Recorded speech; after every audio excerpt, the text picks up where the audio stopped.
अस्सलाम वालेकुम, आदाब। मैं हूं जय, आप सभी का इस्तकबाल करता हूं टीटीवी न्यूज़ पर। चलिए बढ़ते हैं आज की न्यूज़ अपडेट पर।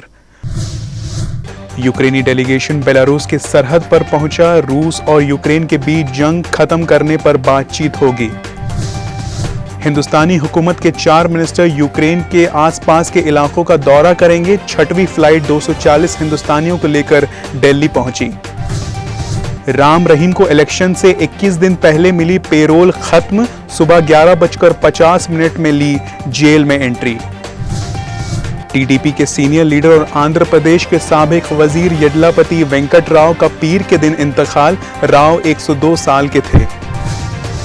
हैदराबाद में हाल ही में शुरू हुई नुमाइश रमजान में भी जारी रहने के इम्कान। इस पर आखिरी फैसला एग्जीबिशन सोसाइटी देगी। तेलंगाना चीफ मिनिस्टर के चंद्रशेखर राव ने पीर को प्रगति भवन में एक हाई लेवल मीटिंग रखी। मीटिंग रखने का मकसद स्टेट बजट का डेट फाइनलाइज करना।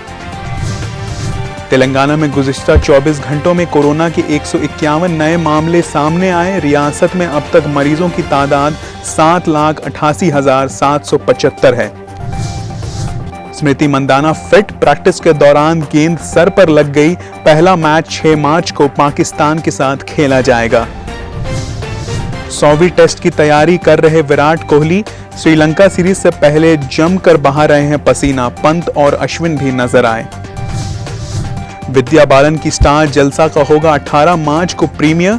कंगना रनौत की धाकड़ 27 मई को होगा सिनेमा घरों में रिलीज। न्यूज अपडेट में आज बस इतना ही। मुझे दीजिए इजाजत। अल्लाह हाफिज।